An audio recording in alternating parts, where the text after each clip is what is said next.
Seorang wanita kaya menemukan putranya yang ia tinggalkan kini berjuang di jalanan. Wajahnya sama, namun di balik tatapan anak itu, ada rahasia. Mampukah penyesalan sang ibu meruntuhkan dinding luka yang telah terukir bertahun-tahun? Assalamualaikum sahabat Medha Karuna, semoga hati kalian selalu dipenuhi kedamaian. Di sini, setiap kisah adalah cermin kehidupan yang mengajarkan kita arti cinta dan perjuangan. Sebelum kita lanjut, jangan lupa tekan tombol like dan subscribe agar cerita penuh makna ini terus hadir menemanimu. Tulis juga di komentar, kalian dari mana saja? Dan jika kisah ini menyentuh hati, cukup tulis, aku merasakannya. Dukungan kecilmu berarti besar untuk kami, agar cerita-cerita penuh harapan ini terus hidup. Langit Jakarta sore itu menggenang dengan warna jingga pucat, sebuah lukisan keindahan yang terasa hampa bagi Kinanti. Di dalam mobil mewahnya yang sunyi, Kinanti duduk tegak, jari jemarinya yang berbalut cincin berlian mengetuk-ngetuk sandaran tangan kulit. Ia adalah direktur utama sebuah perusahaan perhiasan ternama, seorang wanita yang dikelilingi kemewahan dan kesuksesan, namun jiwanya terasa sekosong ruang pameran di tokonya. Keberhasilan profesional yang ia raih selama 20 tahun terakhir hanyalah sebuah topeng, sebuah pengalihan dari satu penyesalan yang tak pernah bisa ia maafkan. Ia telah meninggalkan putranya. Kenangan itu bagai bayangan yang terus membuntuti, kadang samar, kadang begitu nyata hingga menyesakkan napasnya. Jalanan ibu kota yang padat sore itu seolah menertawakan ketenangan Kinanti. Deru klakson saling sahut, suara riuh pedagang kaki lima memenuhi udara, dan mesin mobil yang meraung menciptakan melodi kekacauan. Di tengah kekacauan itu, mobil Kinanti terhenti total, terjebak di antara deretan kendaraan yang tak bergerak. Ia menghela napas, menutup mata sejenak, berharap bisa mengabaikan realitas yang terlalu bising itu. Namun, saat matanya kembali terbuka dan menatap keluar jendela, dunianya yang teratur tiba-tiba runtuh.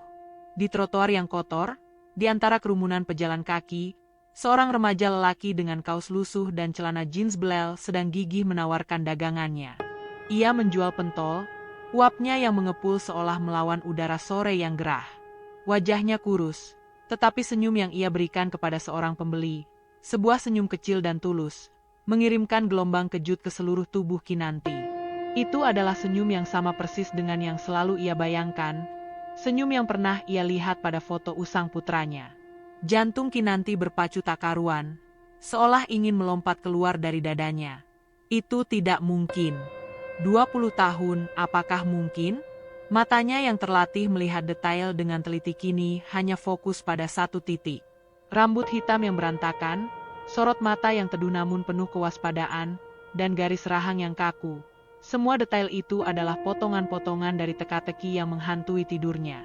Ia merasa ada ikatan tak kasat mata yang menjeratnya, sebuah tarikan kuat yang mengatakan bahwa anak di luar sana, yang kini mengusap keringat di dahinya, adalah bagian dari dirinya yang hilang. Pak, minggir. Minggir sekarang. Suara Kinanti terdengar serak, tidak seperti biasanya. Sopirnya, Pak Budi, menoleh dengan bingung. Tapi, Nyonya, jalannya macet total. Jawabnya hati-hati. Saya bilang minggir. Parkir di sana saja, di dekat toko itu. Kinanti menunjuk dengan tangan gemetar. Tidak peduli aturan, tidak peduli apapun. Otaknya hanya dipenuhi satu perintah, mendekat. Dengan susah payah, mobil mewah itu menepi. Kinanti buru-buru membuka pintu, langkahnya tergesa-gesa seolah takut bayangan itu akan menghilang. Ia berjalan di trotoar yang kotor, tak peduli dengan lumpur yang mengotori sepatu mahalnya. Ia mendekati gerobak pentol itu, berusaha menenangkan diri. Ia harus tampak wajar, tidak boleh terlihat seperti seorang ibu yang putus asa. Berapa, nak? Tanya Kinanti, suaranya berusaha ia buat datar. Remaja itu mendongak.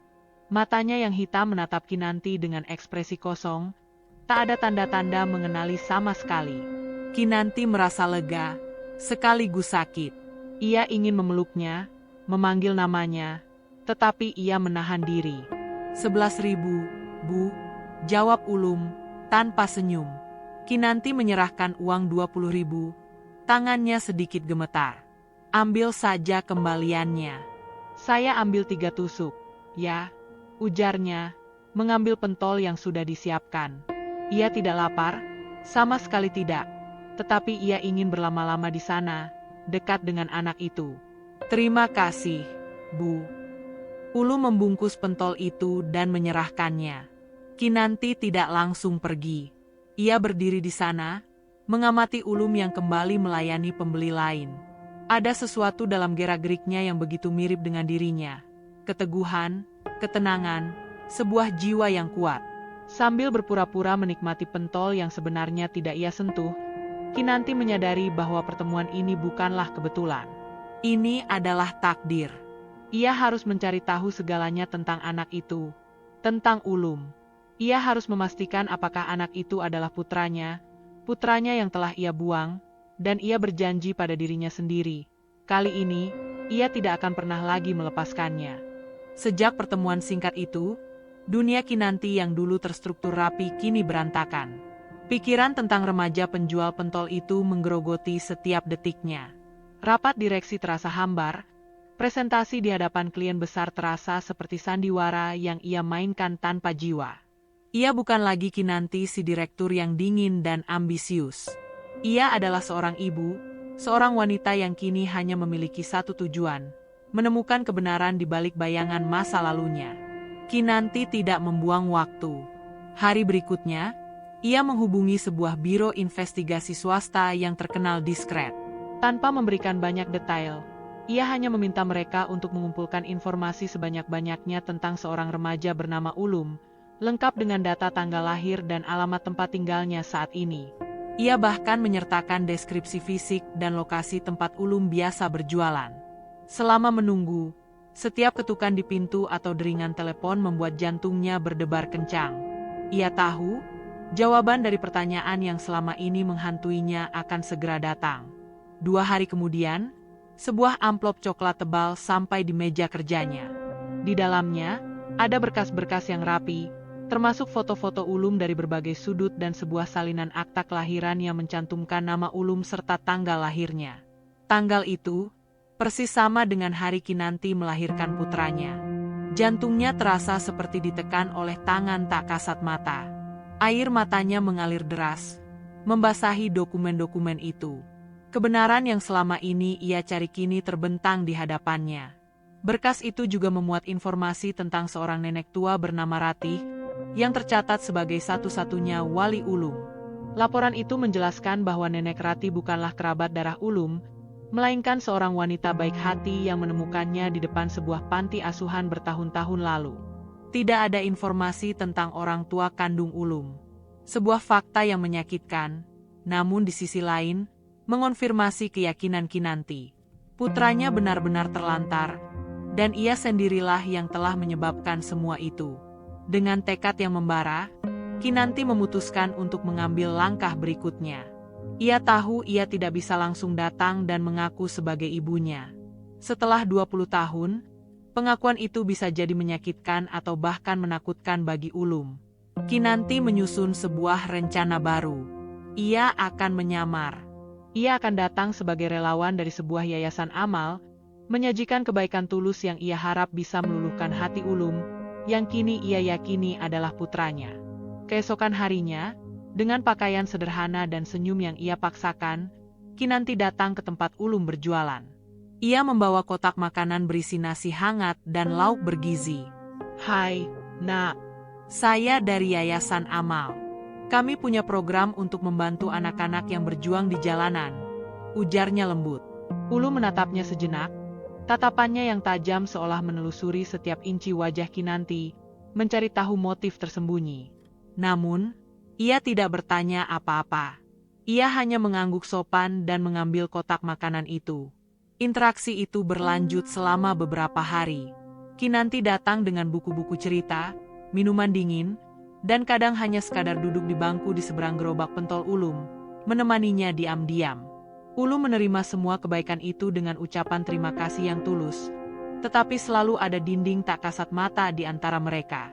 Ia tidak pernah memulai percakapan, dan ia selalu menjawab dengan singkat jika ditanya. Kinanti merasa ada sesuatu yang aneh. Mata Ulum, mata itu tidak seperti mata anak jalanan kebanyakan. Ada kecerdasan dan kewaspadaan yang begitu dalam, seolah-olah ia sedang mengamati dan menilai Kinanti, bukan sebaliknya. Puncaknya, Kinanti memutuskan untuk mencoba pendekatan yang lebih personal. Ulum, apa kamu tinggal dengan orang tua? Tanyanya suatu sore. Ulum menunduk, mengaduk-aduk sisa bumbu pentol. Saya tinggal sama nenek. Jawabnya singkat. Apakah nenek kamu baik-baik saja? Kinanti bertanya lagi, mencoba menembus pertahanan Ulum. Ulum mengangkat bahunya. Nenek saya sakit, tapi kami baik-baik saja. Ujarnya, tatapannya kini berubah menjadi lebih dingin. Kinanti melihat ini sebagai kesempatan emas. Kalau begitu, saya bisa bantu. Yayasan kami punya program untuk bantuan medis. Katakan saja apa yang dibutuhkan. Saya bisa biayai pengobatan nenekmu. Kinanti melihat kilatan di mata Ulum. Itu bukan kilatan senang, melainkan sebuah kilatan yang penuh makna, yang membuat Kinanti sedikit bergidik. Terima kasih, Bu, tapi tidak perlu. Kami sudah terbiasa berjuang sendiri. Kami tidak ingin menyusahkan orang lain. Ulum menolak tawarannya, dengan sopan namun sangat tegas. Kata-katanya, meskipun lembut, terasa seperti pedang yang menusuk hati Kinanti. Ia pulang malam itu dengan rasa frustrasi yang luar biasa. Ia sudah membuka hati, menunjukkan niat baiknya, tetapi Ulum tetap menutup diri. Di balik penolakan itu, Kinanti merasakan firasat aneh, seolah ia sedang diuji. Minggu-minggu berlalu, dan kebiasaan Kinanti mendatangi Ulum setiap sore telah menjadi rutinitas baru yang mengikat jiwanya. Ia tidak lagi peduli dengan tatapan bingung para karyawannya, atau pandangan curiga dari para pejalan kaki yang melihatnya duduk di bangku di seberang gerobak pentol. Selama ia bisa melihat Ulum, selama ia bisa mendengarkan suaranya, hatinya terasa sedikit lebih utuh. Dalam diam, Kinanti belajar banyak tentang kehidupan Ulum yang sederhana. Ia tahu Ulum suka rasa pentol yang paling pedas, bahwa ia menyimpan sebagian kecil hasil penjualannya untuk membeli buku bekas di pasar loak, dan bahwa ia selalu menyempatkan diri mengunjungi neneknya di panti jompo setiap minggu pagi. Perlahan, Ulum mulai membuka diri, meskipun hanya sebatas hal-hal yang tidak terlalu pribadi. Ia bercerita tentang kerasnya persaingan dengan penjual lain, tentang betapa sulitnya menghabiskan dagangan saat cuaca buruk, dan tentang mimpinya untuk melanjutkan sekolah ke jenjang yang lebih tinggi. Kinanti mendengarkan dengan sabar. Kadang matanya berkaca-kaca membayangkan betapa berat perjuangan yang harus dilalui oleh putranya. Ia ingin berteriak, memeluknya, dan menjanjikan hidup yang jauh lebih baik. Namun, setiap kali dorongan itu datang, ia teringat pada dinding pembatas yang Ulum bangun.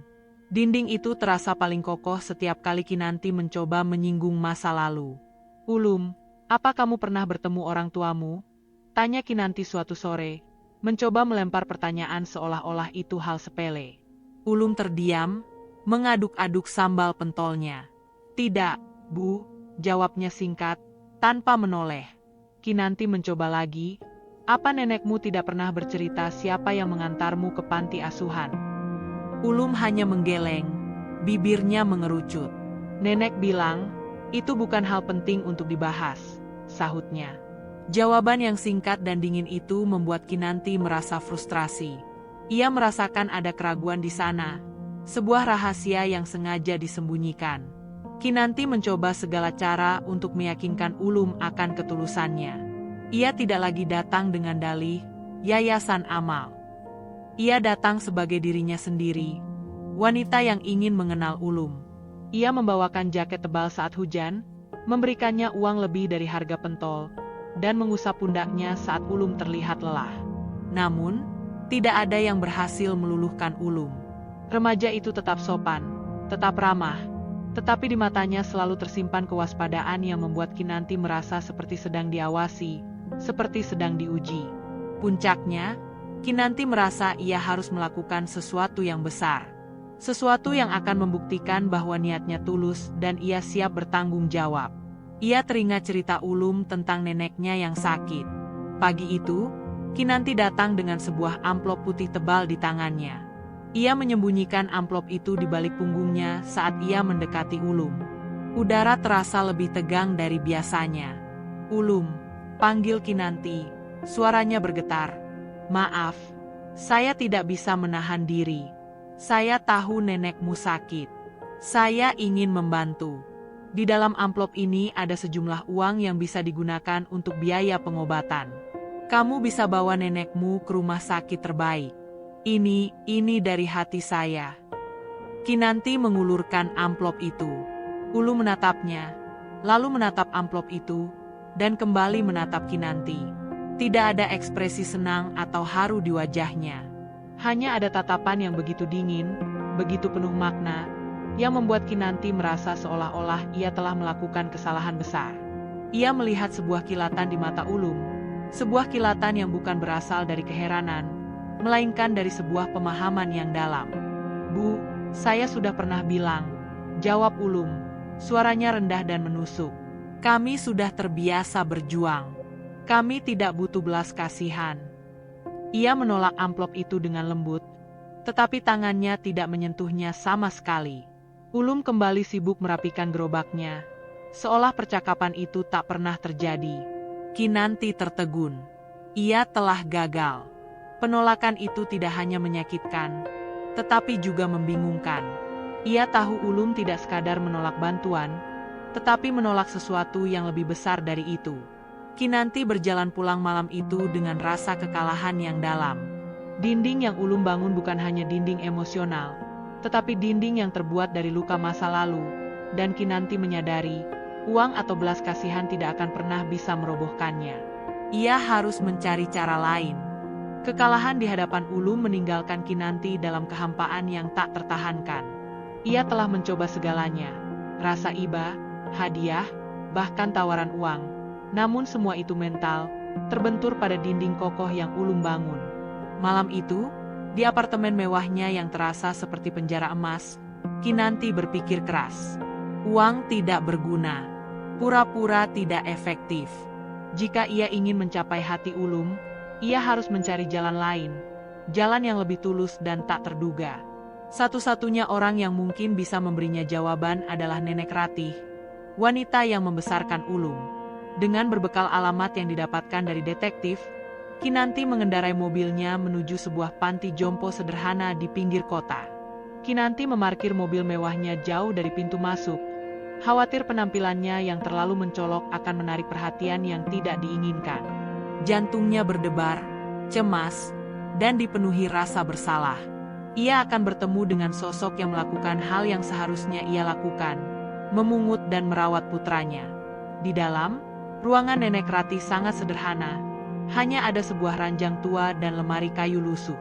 Nenek Ratih, dengan rambut putih yang diikat rapi dan senyum tulus di wajahnya, menyambut Kinanti dengan ramah. "Silakan masuk, Nak. Tidak banyak orang yang mau mengunjungi orang tua seperti saya," ucap Nenek Ratih, mempersilakannya duduk. Kinanti tertegun. Di hadapannya, duduk seorang wanita yang memancarkan kehangatan dan kebaikan yang belum pernah ia temui. Percakapan mengalir perlahan. Kinanti memulai dengan pertanyaan ringan. Ia memperkenalkan diri sebagai seorang relawan yang sedang melakukan riset tentang kehidupan di panti jompo. Namun, Kinanti tidak bisa menahan diri untuk tidak menyinggung satu nama yang terus menggetarkan hatinya. "Nenek, saya dengar nenek punya seorang cucu bernama Ulum." Seketika, senyum Nenek Ratih memudar. Wajahnya yang keriput berubah pucat, dan tangannya yang sedang memegang cangkir teh bergetar.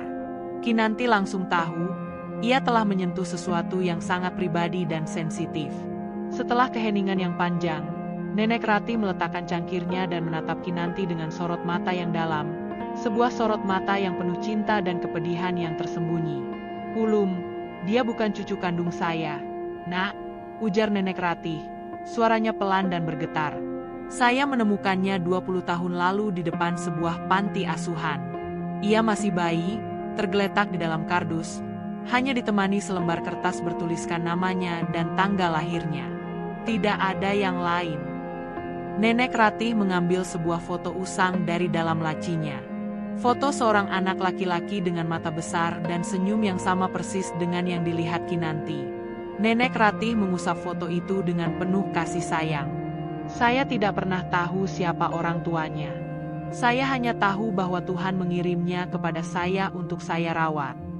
Hati Kinanti terasa hancur. Ia menutup mulutnya dengan tangan, berusaha menahan tangis yang mendesak keluar. Kata-kata Nenek Ratih adalah pengakuan yang paling menyakitkan yang pernah ia dengar. Disinilah, di dalam ruangan kecil ini, ia melihat dampak nyata dari keputusannya. Ia telah membuang putranya, dan seorang wanita asinglah yang memberinya cinta dan kehidupan. Ia merasa begitu hina, begitu tak berharga. Terkadang, Ulum bercerita banyak hal pada saya, lanjut Nenek Ratih, matanya menerawang jauh. Dia bilang, suatu hari nanti, ia ingin bertemu dengan ibunya. Dia ingin bertanya mengapa ia dibuang, padahal ia tidak melakukan kesalahan apa-apa. Kinanti menundukkan kepalanya, air matanya jatuh membasahi lututnya. Tapi, ada hal aneh, Nak, ujar Nenek Ratih. Suaranya kini lebih pelan, seolah berbisik. Beberapa hari terakhir, Ulum bercerita tentang seorang wanita. Dia bilang, ada seorang wanita yang selalu datang ke tempatnya berjualan, membeli pentolnya, dan memperhatikan setiap gerak-geriknya dengan tatapan yang sangat menyakitkan. Ulum bilang, tatapan wanita itu tidak seperti orang lain. Tatapan itu penuh penyesalan, tapi juga penuh misteri. Nenek Ratih menghentikan ucapannya. Ia menatap Kinanti dalam-dalam, pandangan matanya menembus Kinanti, seolah ia telah mengetahui segalanya. Tadi, saat kamu pertama kali menyebut nama Ulum, matamu terlihat sama seperti yang Ulum ceritakan, kata Nenek Ratih. Tatapannya kini berubah menjadi penuh pertanyaan. Apakah kamu wanita yang dimaksud Ulum itu, Nak? Kinanti terdiam. Seluruh keberaniannya lenyap. Kata-kata Nenek Ratih bagai palu godam yang menghantam kepalanya. Ia tidak bisa menyangkalnya. Ia telah terekspos. Semua rahasia, semua penyamaran, semua kebohongan yang ia ciptakan kini runtuh. Kinanti tidak mampu mengucapkan sepatah kata pun. Ia hanya bisa menatap Nenek Ratih. Matanya yang penuh air mata kini menjadi satu-satunya jawaban. Kinanti meninggalkan panti jompo Nenek Ratih dengan hati yang hancur berkeping-keping. Kata-kata Nenek Ratih, apakah kamu wanita yang dimaksud Ulum itu, Nak? Terus terngiang-ngiang di kepalanya, menusuk tepat di ulu hati. Ia tidak perlu lagi menebak. Kebenaran yang selama ini ia cari ternyata sudah diketahui oleh putranya sendiri. Selama ini, Kinanti merasa ia yang mengendalikan permainan, menjadi detektif yang cerdas, dan pahlawan yang ingin menebus dosa. Nyatanya, ia hanyalah seorang aktris amatir di atas panggung yang Ulum sendiri yang telah siapkan.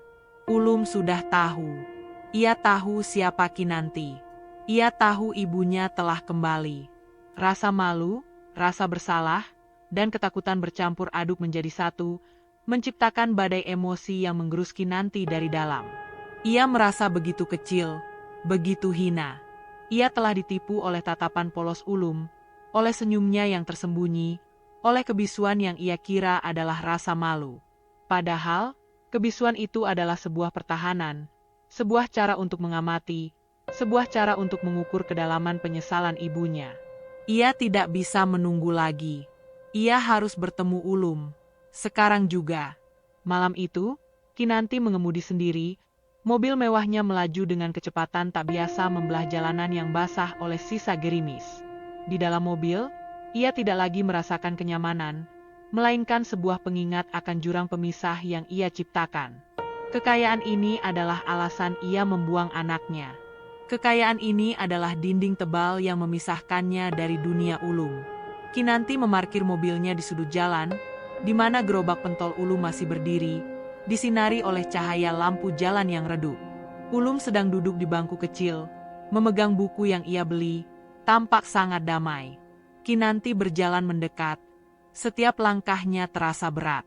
Di dekat Ulum, ia melihat remaja itu tidak lagi berjualan. Gerobak pentolnya sudah bersih. Kinanti duduk di sebelah Ulum. Udara dingin malam itu tidak seberapa dengan dinginnya perasaan yang ia rasakan. Ulum, panggilnya. Suaranya parau. Ulum tidak menoleh. Ia terus membalik halaman bukunya. "Kenapa kamu tidak pulang?" tanya Kinanti lagi, berusaha memulai percakapan. Ulum menutup bukunya dengan pelan. Ia menoleh, tatapan matanya yang biasanya teduh kini berubah menjadi kosong, bahkan sedikit dingin. "Saya sedang menunggu ibu," jawab Ulum, suaranya tenang, tanpa emosi. Kata-kata itu menusuk Kinanti tepat di jantungnya. "Ibu." Ulum menyebutnya ibu. Namun, panggilan itu tidak terasa hangat, tidak terasa penuh cinta. Itu terasa seperti sebuah vonis. Kinanti tidak tahu harus berkata apa. Ia tidak tahu bagaimana harus bereaksi. Ia hanya bisa menatap Ulum, menunggu. Dan Ulum, dengan ketenangan yang luar biasa, mulai berbicara. "Saya tahu, Bu. Saya tahu siapa ibu. Saya sudah tahu sejak lama. Sejak ibu membeli pentol saya. Sejak ibu datang setiap sore dengan pakaian yang berbeda-beda. Saya tahu, ibu adalah wanita kaya. Saya tahu, ibu adalah pemilik perusahaan perhiasan yang sangat terkenal." Kinanti terhenyak. Ia tidak bisa bernapas. Ia tidak bisa bergerak. Semua skenario yang ia siapkan, semua kata-kata yang ia susun rapi, hancur lebur dalam satu kalimat. "Saya sering melihat ibu di koran, di televisi," lanjut Ulum, suaranya tetap datar. "Saya sering melihat ibu di majalah-majalah mewah.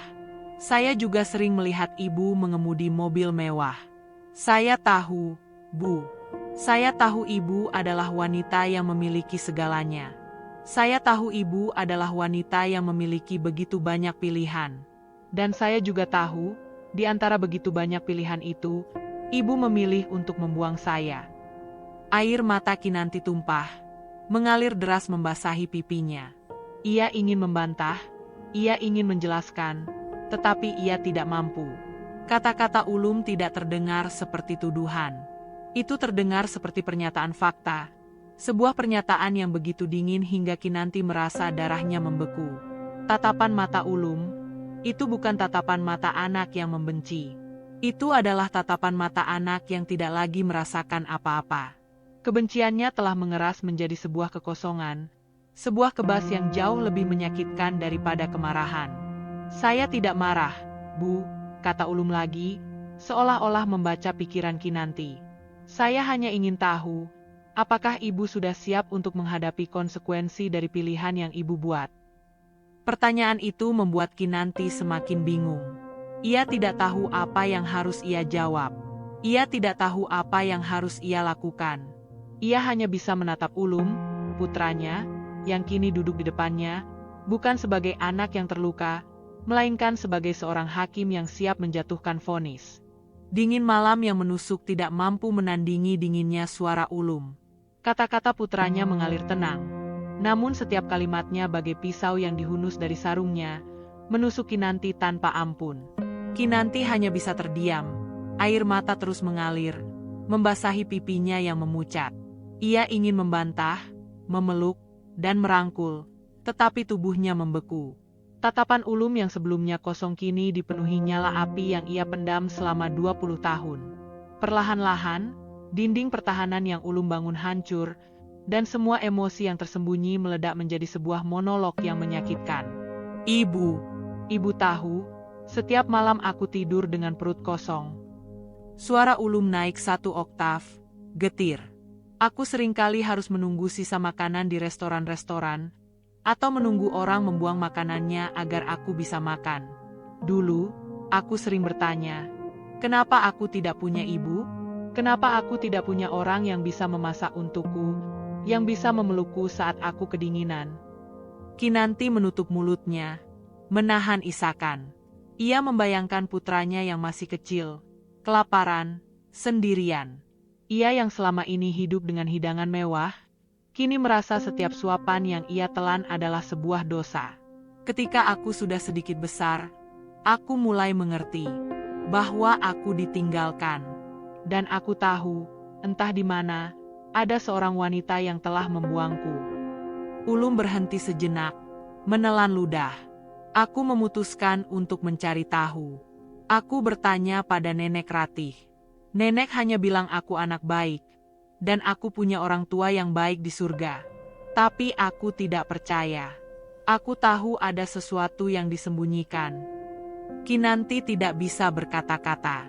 Ia melihat Ulum yang kini bukan lagi anak laki-laki pendiam di sudut jalanan, tetapi seorang pria yang dipenuhi luka dan amarah yang belum sempat ia lepaskan. Aku melihat ibu.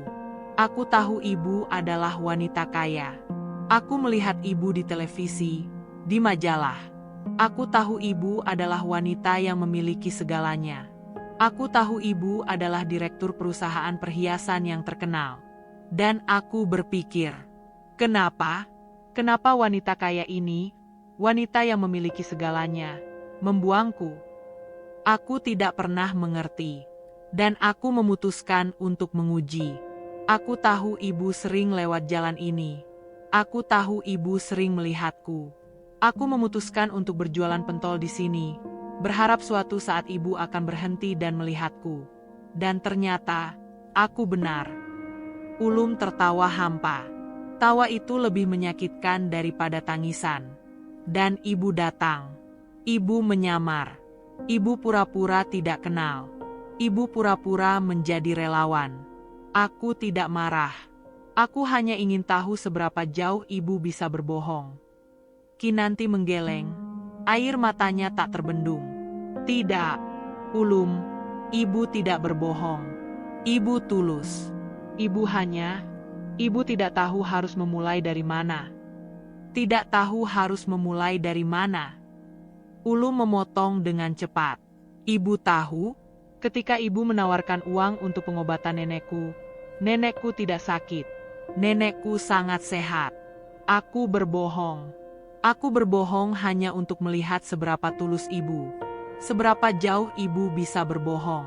Dan ibu langsung menawarkan uang. Kenapa? Apa ibu pikir semua luka bisa disembuhkan dengan uang? Apa ibu pikir ibu bisa membeli maafku dengan kekayaan yang ibu miliki? Kata-kata Ulum menusuk hati Kinanti. Ia meremas tangannya, ingin menyentuh Ulum, tetapi ia takut. Takut Ulum akan menepisnya. Ia merasakan setiap kata yang Ulum lontarkan, setiap amarah yang Ulum pendam, kini meledak di wajahnya. Maafkan ibu, nak, Kinanti berbisik. Suaranya nyaris tak terdengar. Ibu sangat menyesal.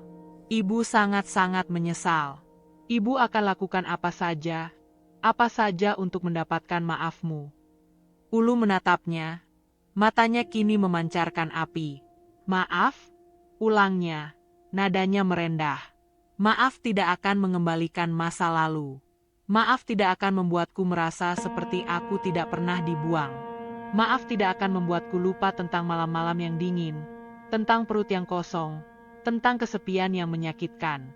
Aku tidak butuh maaf, Bu. Aku butuh bukti. Ulum berdiri, menatap Kinanti dengan sorot mata yang penuh tantangan. Ia telah melontarkan semua rasa sakitnya, dan sekarang ia siap untuk menagih janji. Malam itu, Kinanti pulang dengan hati yang hancur. Namun api penyesalan dan tekad untuk menebus dosa kini membakar jiwanya. Kata-kata Ulum tentang masa lalunya yang kelam dan penolakan kerasnya atas permintaan maaf Kinanti terus terngiang-ngiang. Ulum tidak menginginkan kata-kata, ia menginginkan bukti. Kinanti menyadari, permohonan maaf saja tidak akan cukup untuk menutupi luka yang telah ia torehkan selama 20 tahun. Ia harus melakukan sesuatu yang lebih. Sesuatu yang akan membuktikan bahwa ia benar-benar tulus dan siap untuk berubah. Kinanti kembali ke tempat Ulum berjualan keesokan harinya, dan hari-hari berikutnya. Ia tidak lagi membawa hadiah atau uang. Ia hanya datang dengan tangan kosong, duduk di bangku yang sama, di seberang gerobak pentol yang sama. Ia datang bukan sebagai seorang relawan atau dermawan, melainkan sebagai seorang ibu yang memohon kesempatan kedua. Ulum tetap diam, sibuk dengan aktivitasnya, tetapi kali ini, ia tidak lagi mengusir Kinanti. Ia membiarkan wanita itu ada di sana, seolah-olah ia sedang menunggu. 3 hari berlalu dalam kebisuan yang menyiksa. Kinanti mencoba memulai percakapan, tetapi Ulum hanya menjawab seperlunya. Matanya tetap waspada. Suatu sore, Kinanti tidak tahan lagi. Dengan keberanian yang tersisa, ia berdiri dan mendekati gerobak pentol. "Ulum," panggilnya, suaranya parau. "Kumohon, ayo ikut pulang denganku. Aku akan menjagamu. Aku akan memberikanmu hidup yang layak. Aku janji, aku akan menjadi ibu yang baik." Ulum menghentikan aktivitasnya. Ia menatap Kinanti dengan tatapan yang sulit diartikan. Itu bukan tatapan amarah, melainkan sebuah sorotan penuh luka dan kesepian. Ia menaruh serbet di samping gerobaknya, lalu menatap Kinanti dalam-dalam, sebuah pertanyaan retoris yang begitu menyakitkan keluar dari bibirnya. "Jika aku ikut pulang, apakah itu artinya ibuku yang menyakitiku akan menghilang?" Pertanyaan itu bagai palu godam yang menghantam Kinanti. Ia mengerti. Ulum tidak peduli dengan tempat tinggal. Ulum peduli dengan orang. Ia tidak takut dengan dunia luar, tetapi ia takut dengan Kinanti yang lama. Kinanti yang membuangnya, yang menghancurkan hidupnya. Air mata Kinanti tumpah, mengalir deras membasahi pipinya yang kurus. Ia tahu, ia tidak bisa memberikan jawaban yang meyakinkan. Ia tidak tahu apakah ia bisa menjadi sosok yang Ulum inginkan. Aku tidak tahu, nak," bisiknya. "Tapi aku janji, aku akan lakukan apa saja untuk membuatmu percaya, apa saja untuk menebus kesalahanku." Ulum tetap diam, membiarkan Kinanti menangis. Ia tidak menyentuh wanita itu, tidak juga mengusirnya. Setelah beberapa saat, Ulum mendongak. Matanya kini memancarkan sebuah kilatan yang sangat cepat, seolah sebuah ide telah terbentuk. Itu adalah kilatan yang tidak bisa ia sembunyikan. Tatapan yang sama persis saat ia menolak uang Kinanti. Itu adalah tatapan seorang anak yang telah mengambil alih kendali. "Aku tahu ibuku adalah wanita kaya," ujar Ulum, suaranya tenang, mengintimidasi. "Aku tahu ibu memiliki segalanya. Rumah megah, mobil mewah, pekerjaan yang mapan, perhiasan yang tak terhitung jumlahnya. Semua yang aku dan nenekku butuhkan untuk hidup." Kinanti mengangguk, menunggu. Ia tidak tahu kemana arah pembicaraan ini, tetapi ia siap. Siap untuk apapun. "Aku tidak butuh itu, Bu," lanjut Ulum. Matanya memandang jauh ke arah gedung-gedung pencakar langit yang menjulang di kejauhan. "Aku tidak butuh kekayaan. Aku hanya ingin tahu." Ulum menoleh, menatap mata Kinanti. Pandangan matanya kini menuntut, penuh dengan tantangan. "Apakah ibu bisa melepaskan segalanya demi diriku?" Pertanyaan itu menggantung di udara, seberat ribuan ton. Kinanti tertegun. Ia telah menawarkan apa saja, dan kini Ulum meminta segalanya. Ini bukan lagi tentang uang atau waktu. Ini adalah tentang pilihan yang akan menentukan segalanya. Pertanyaan Ulum yang menggantung di udara bagai sebuah palu yang menghantam dada Kinanti, membuat napasnya tercekat. Kinanti tidak pernah membayangkan bahwa penebusan dosa akan datang dengan harga setinggi ini. Ulum tidak meminta uang, tidak meminta maaf. Ia meminta segalanya. Ia meminta Kinanti untuk melepaskan seluruh identitas yang selama ini ia bangun. Kekayaan, status, dan kekuasaan yang dulu ia kejar hingga mengorbankan putranya, kini menjadi syarat utama untuk mendapatkan kembali cintanya. Kinanti hanya bisa menatap Ulum. Matanya memancarkan rasa terkejut dan ketidakpercayaan yang mendalam. Pikiran Kinanti berputar-putar, mengingat kembali semua yang ia miliki. Rumah megah dengan interior serba putih dan kolam renang pribadi, mobil-mobil mewah di garasi, lemari pakaian penuh busana desainer, dan yang terpenting, jabatan direktur utama yang ia bangun dengan darah dan air mata. Ini semua adalah hidupnya. Alasan mengapa ia pernah meninggalkan Ulum. Bagaimana mungkin ia bisa melepaskan semua itu? Ulum melihat keraguan di mata Kinanti. Ia tidak marah. Wajahnya tetap tenang, bahkan sedikit melunak. Ia tidak memaksa, seolah ia hanya melemparkan sebuah pilihan dan membiarkan Kinanti merenungkannya. "Saya tidak memaksakan, Bu," ujarnya, suaranya tetap datar. "Saya hanya ingin tahu, apakah ibu benar-benar menyesal?" Atau hanya ingin membeli kebahagiaan dengan uang? Pertanyaan itu membuat Kinanti semakin tertekan. Ia menyadari, ini bukan hanya tentang Ulum. Ini adalah tentang dirinya sendiri. Apakah ia cukup berani untuk menukar seluruh hidupnya yang nyaman demi kebahagiaan sejati? Kinanti memejamkan mata, membiarkan ingatannya mengembara. Ia melihat wajah-wajah orang yang pernah ia temui. Wajah para pebisnis yang dingin dan penuh perhitungan. Wajah-wajah yang menunjukkan rasa iri atas kekayaannya. Dan kini, ia membandingkannya dengan wajah Ulum, yang meskipun penuh luka, memancarkan ketulusan dan kehangatan yang tak bisa dibeli. Kinanti membuka matanya. Ia menatap Ulum, anak yang ia buang. Anak yang tumbuh tanpa sosok ibu. Anak yang kini berdiri di depannya, menantangnya untuk membuktikan cintanya. Ia melihat wajah yang sama seperti yang ia lihat 20 tahun lalu, wajah yang penuh dengan kehangatan dan kebaikan, meskipun hidupnya keras. Kinanti tahu, ia tidak bisa membiarkan Ulum pergi lagi. Tidak lagi. Apa kamu akan bahagia? Kinanti bertanya, suaranya parau. Jika aku melakukan semua itu, apa kamu akan benar-benar memaafkan aku? Ulum mengangguk pelan. Aku tidak bisa menjanjikan kebahagiaan, Bu, jawabnya. Tapi aku bisa menjanjikan satu hal. Aku tidak akan lagi sendirian, dan ibu juga tidak akan lagi sendirian. Kita akan berjuang bersama. Kita akan menghadapi dunia bersama. Kinanti menarik napas dalam-dalam. Ia melihat ke sekeliling.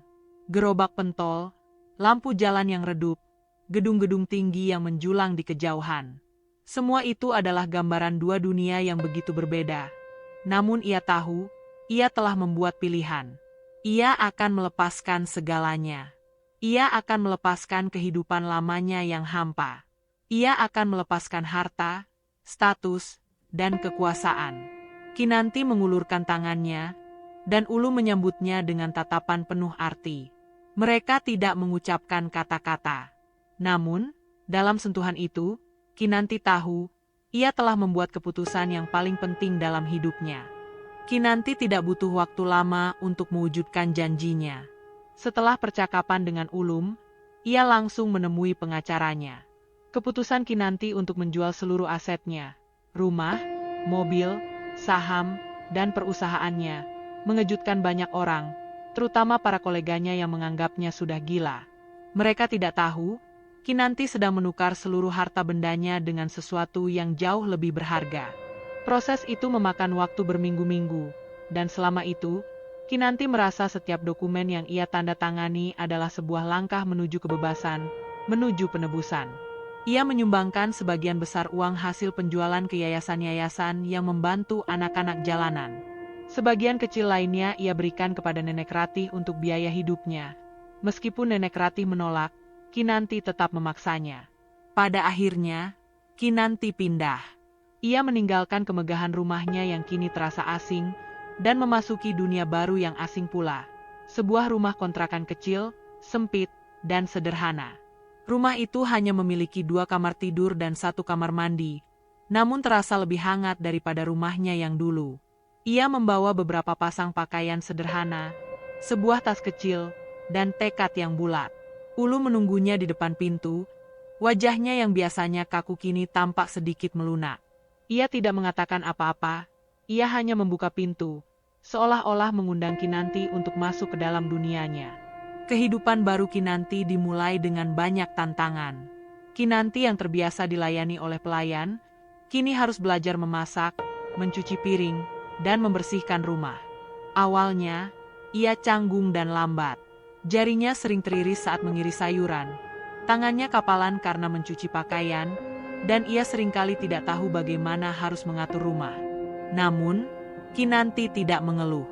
Setiap tantangan adalah sebuah pengingat bahwa ia sedang membersihkan jiwanya, bahwa ia sedang membangun kembali dirinya dari nol. Ia juga mulai membantu Ulum berjualan pentol. Di hari pertama, ia merasa malu. Mantan direktur utama sebuah perusahaan besar, kini berdiri di samping gerobak dorong, melayani pembeli yang datang. Namun, rasa malu itu segera hilang, digantikan oleh rasa bahagia yang sederhana. Kinanti mulai belajar cara membuat saus kacang yang lezat, cara memanaskan pentol, dan cara melayani pembeli dengan ramah. Ia melihat bagaimana Ulum bekerja keras, bagaimana ia berinteraksi dengan orang-orang, dan ia semakin menyadari betapa kuat dan tulusnya hati putranya. Selama berminggu-minggu, Ulum hanya mengamati. Ia melihat Kinanti berjuang. Ia melihat Kinanti yang tidak pernah mengeluh. Ia melihat wanita yang dulu penuh dengan kesempurnaan kini menjadi seorang wanita sederhana yang dipenuhi dengan cinta dan kerendahan hati. Dinding yang dulu ia bangun mulai runtuh, bukan karena uang atau kata-kata, tetapi karena pengorbanan nyata yang Kinanti tunjukkan. Ia melihat Kinanti bukan sebagai seorang wanita kaya yang ingin membeli maafnya, tetapi sebagai seorang ibu yang tulus ingin menebus kesalahannya. Suatu sore, saat mereka sedang membereskan gerobak pentol, Kinanti melihat Ulum duduk di sampingnya, dengan tatapan yang kosong. Ia mengira Ulum sedang lelah. "Ulum, apa kamu lelah?" tanyanya lembut. Ulum tidak menjawab. Tiba-tiba, Ulum membalikkan badannya, menatap Kinanti dengan mata yang berkaca-kaca, dan memeluknya. Pelukan itu sangat erat, sangat hangat, dan penuh dengan emosi yang selama ini Ulum sembunyikan. Kinanti terkejut, namun ia membalas pelukan itu dengan erat. Aku sudah memaafkan ibu," bisik Ulum, suaranya bergetar. "Aku tidak pernah membenci ibu. Aku hanya sangat sakit." Air mata Kinanti tumpah, membasahi bahu Ulum. Pelukan itu adalah segalanya. Itu adalah pengampunan yang ia cari, cinta yang ia rindukan, dan keluarga yang ia butuhkan. Ia akhirnya mendapatkan kembali putranya. Bulan-bulan berlalu dengan cepat, dan rumah kontrakan kecil itu menjadi saksi bisu kebahagiaan yang baru ditemukan. Kinanti dan Ulum menjalani kehidupan yang sederhana, namun dipenuhi tawa dan kehangatan yang tak pernah Kinanti rasakan di rumah mewahnya. Pagi-pagi sekali, Kinanti akan menyiapkan sarapan sederhana sambil menunggu Ulum pulang dari pasar, membawa bahan-bahan untuk pentol mereka. Mereka memasak bersama. Terkadang Kinanti masih ceroboh, tetapi Ulum selalu menertawakannya dengan sayang, bukan dengan cibiran. Malam hari, setelah seharian berjualan, mereka akan duduk di ruang tamu yang sempit. Ulum belajar dengan giat, dan Kinanti akan membaca buku atau menjahit pakaian yang sobek. Kinanti tidak lagi merindukan kemewahan. Tidak ada lagi pertemuan bisnis yang membosankan. Tidak ada lagi perhiasan berlian yang ia pamerkan. Ia menemukan bahwa kebahagiaan sejati terletak pada hal-hal kecil. Senyum Ulum, percakapan mereka saat makan malam, dan pelukan hangat sebelum tidur.